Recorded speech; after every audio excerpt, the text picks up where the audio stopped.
अस्सलाम वालेकुम everyone, very warm welcome to the KVS institute. आज हमारा टॉपिक है finite and non finite verbs.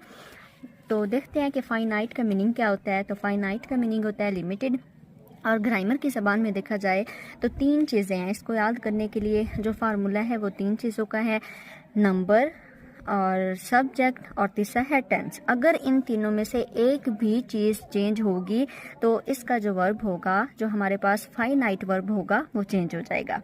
दूसरी तरफ जो हमारे पास नॉन फाइनाइट वर्ब्स होते हैं वो किसी भी हालत में चेंज नहीं होते, उसे हम बाद में डिस्कस करेंगे। पहले हम देखते हैं नंबर चेंज होने से, सब्जेक्ट चेंज होने से या फिर टेंस चेंज होने से हमारा फाइनाइट वर्ब जो है वो कैसे चेंज होता है। फर्स्टली हमारे पास जो एग्जांपल्स हैं वो नंबर के चेंज होने से वर्ब कैसे चेंज होगा वो हम देखते हैं। Apple, Apple is of red colour. तो यहाँ पे देखें हमारे पास एप्पल अगर सिंगुलर है तो हमारे पास जो वर्ब है उसके हिसाब से हमने लगाया है, लेकिन जहाँ पे हमारा है नंबर चेंज हो रहा है तो वहाँ पे उस हिसाब से वर्ब भी चेंज हो रहा है। सेकेंडली हमारे पास एग्जांपल्स हैं कि हमारा जो है पर्सन सब्जेक्ट का अगर वो चेंज होता है तो वर्ब कैसे चेंज होगा। आप यहाँ पे देखें कि जब हमारे पास फर्स्ट पर्सन आई तो हमने वर्ब लगाया है रन, लेकिन जब हमारे पास है थर्ड पर्सन ही तो हमने वर्ब लगा दिया है रन्स। तो यहाँ पे इन सब्जेक्ट के जो हमारे पर्सन हैं उनके चेंज होने से भी हमारा वर्ब चेंज हो रहा है, तो इसे हम बोलेंगे फाइनाइट वर्ब्स। नीचे ये टेबल दिया गया है जिसमें क्लियर हो जाएगा कि फर्स्ट पर्सन में आई वी आते हैं, सेकंड पर्सन में यू और थर्ड पर्सन में ही शी इट और दे आते हैं। थर्डली जो हमारे पास एग्जांपल्स हैं इसमें हम देखते हैं कि हमारा जो फाइनाइट वर्ब है वो टेंस के चेंज होने से कैसे चेंज होता है।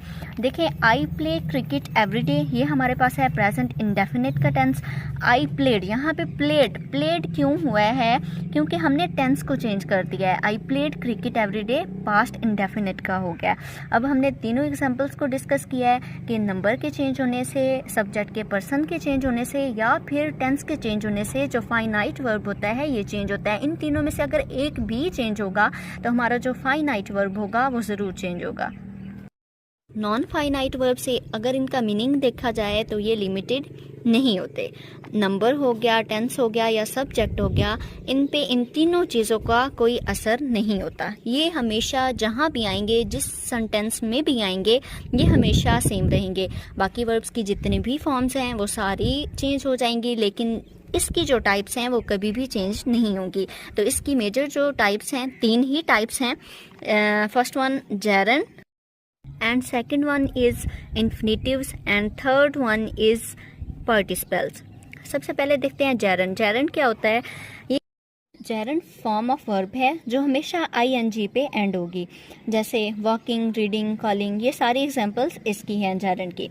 एग्जांपल में देखें आई लाइक स्विमिंग। हमने कहा था कि नॉन फाइनाइट जो वर्ब्स होते हैं वो कभी भी चेंज नहीं होते। तो यहाँ पे देखें आई से हमने ही सब्जेक्ट लिया, ही लाइक स्विमिंग, तो हमारे पास जेरन तो ये आ रहा है ना, तो ये कहीं पे भी चेंज नहीं हो रहा। दे लगा दें तो भी स्विमिंग ही आएगा। मेन पॉइंट हमारा ये था।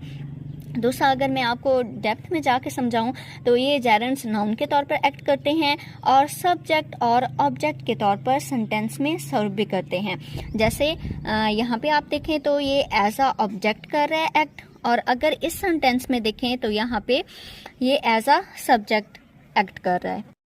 इन्फिनिटिव्स बेस फॉर्म ऑफ वर्ब हैं और इनसे पहले हमेशा टू लगता है।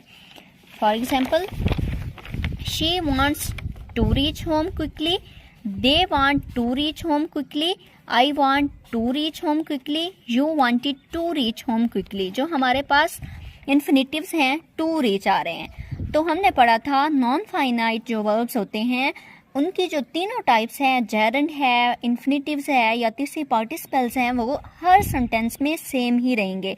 तो आप देखें यहाँ पे ही से हमने दे किया, आई किया, या फिर हमने टेंस भी चेंज किया है। वांट था यहाँ पे प्रेजेंट इंडेफिनिट था, यहाँ पे हमने पास्ट इंडेफिनिट कर दिया, लेकिन इन पे कोई फर्क नहीं पड़ा। पार्टिसिपल्स वर्ब की वो फॉर्म है जो कि हमारे पास सेंटेंस में एज अ एडजेक्टिव या as a adverb role play करती है।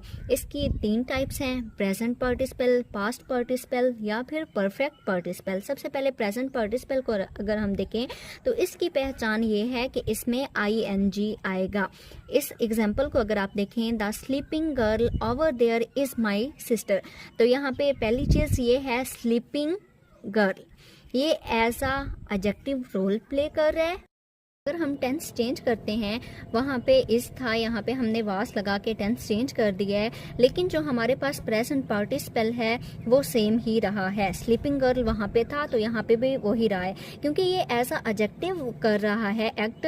तो आप ये देखें कि जब हम किसी की खामी या फिर कोई खूबी बयान कर रहे होते हैं तो हमने कहा कि वो अच्छा लड़का था, वो है तो रहेगा भी। अगर हम किसी की कोई खामी या खूबी बयान करते हैं तो वो स्पेसिफिक होगी। हम ये नहीं कहेंगे कि वो पास्ट में ऐसा था, अब प्रेजेंट में आके ऐसा हो गया है, वो चीज़ स्पेसिफिक ही रहेगी। दूसरी इसकी है टाइप पास्ट पार्टिसिपल, तो इसमें third form of verb use होगी हमेशा। तो इसकी एग्जांपल देख लेते हैं, द मैन ड्रेस्ड। अब देखें, पहली बात ये as a adjective role play करेगा। In green shirt is my uncle, तो यहाँ पे वर्ब की थर्ड फॉर्म यूज हुई है। अब आप इसे किसी भी टेंस पे लेके चले जाएं तो ये ऐसे ही रहेगा। थर्ड इसकी टाइप है परफेक्ट पार्टिसिपल, तो इसके लिए फार्मूला है having third form of verb plus remaining sentence. इसमें जहाँ पे भी जिस भी टेंस में बनाएंगे तो हमेशा यही रूल अप्लाई होगा, यही फार्मूला आप यूज करेंगे। इस फार्मूला को आपने अच्छे से याद कर लेना है। Having completed their studies, many students look for job opportunities. Having और थर्ड फॉर्म ऑफ वर्ब, उसके बाद जो बाकी का सेंटेंस होगा वो आएगा।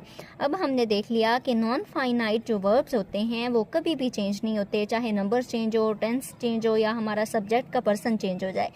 इसकी तीनों टाइप्स, जेरंड हो गया जिसमें ING आ रहा था, इन्फिनेटिव्स हो गया, वर्ब से पहले हम टू लगा रहे थे, या पार्टिसिपल्स हो गए जिनकी तीनों टाइप्स हैं, प्रेजेंट पार्टिसिपल, पास्ट, परफेक्ट। ये हर टेंस में, हर जिस मर्जी टेंस में आप लिख रहे हैं, ये कभी भी चेंज नहीं होंगे। तो अब ये टॉपिक एंड हो गया है। इसकी अगर समझ नहीं आती तो आप वीडियो को दूसरी बार देखें, तीसरी बार देखें, आपको ज़रूर समझ आ जाएगी, क्योंकि ये टॉपिक काफ़ी कम्प्लेक्स है और जितना कम्प्लेक्स है ये उतना ही इम्पोर्टेंट है ग्रामर में। Thanks for watching. अल्लाह हाफिज़।